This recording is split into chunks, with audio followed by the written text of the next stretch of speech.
Our next guest has an instructional series on YouTube called Cooking with the Cul-de-sac Woman. And today, we've brought that cul-de-sac woman right here into our kitchen. Elizabeth Stinson is here to teach us one of her prized recipes. First question, do you really live in a cul-de-sac? We do. Okay, so it's accurate. Okay, it's good to go. accurate. Very good to go. So what is all of this? It smells great. Thank you. Well, I'm glad to be here, and it's definitely baking season and baked oatmeal season for sure.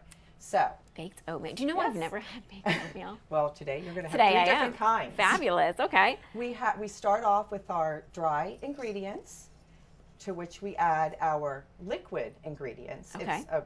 Baked oatmeal is very easy to make. It's kind of a shortcut to baking, just one step, liquid into Very dries. good. And we have those ingredients on the screen. And thank you. And the first one we're going to make today is pumpkin spice. And that's seasonal. it is. Everyone's favorite this time of year. So we add to our base baked oatmeal batter a half a cup of mashed canned pumpkin. Okay.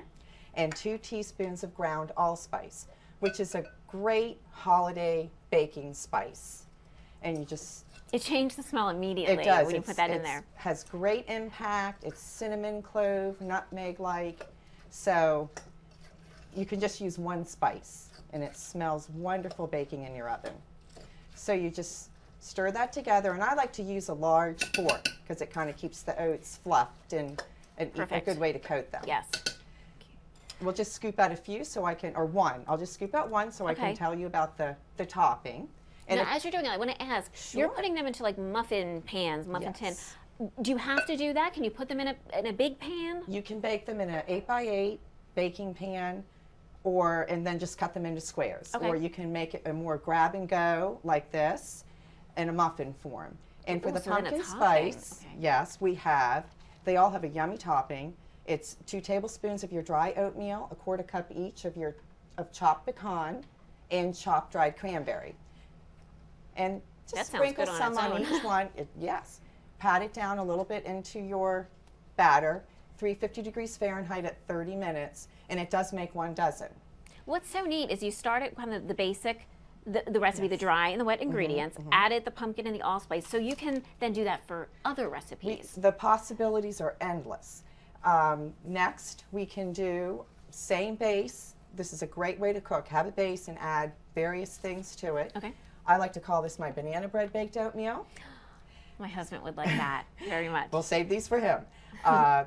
Same base, and we add 1 medium, large, very ripe mashed banana.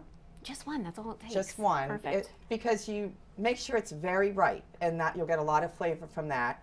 And this is kind of my signature ingredient in my banana bread that I make. That's on my cooking channel. Perfect. 1/4 cup sour cream. Why don't I stir that and you tell us about the third option? Well, you're stirring that. I will jump over here to the Raspberry-Cocoa. Same base oatmeal baked batter. Goodness. 1 tablespoon of Dutch dark cocoa powder. A little bit of that goes a long way. And 1 full cup of raspberries. That looks so yummy. And just so again, so sweet. And this smells wonderful, the raspberry and the chocolate. Same thing, just stir it up. And I'm scooping over here. I'm into the scooping stage. Amy. Well, you know what? This is great. This is just wonderful, and we're going to post all these recipes online. Where else can we find you? My cooking channel is Elizabeth Stinson, Cooking with the Cul-de-sac Woman on YouTube. Okay. So and we've got some great holiday recipes on there as well, Thanksgiving with the holidays coming up. And again, they all bake at 350 for 30 minutes. Perfect. And we'll put this one on gooddaypa.com under our recipe section. Right. Elizabeth, Great. Cul-de-sac Woman, thanks for being with us today on Good Day PA.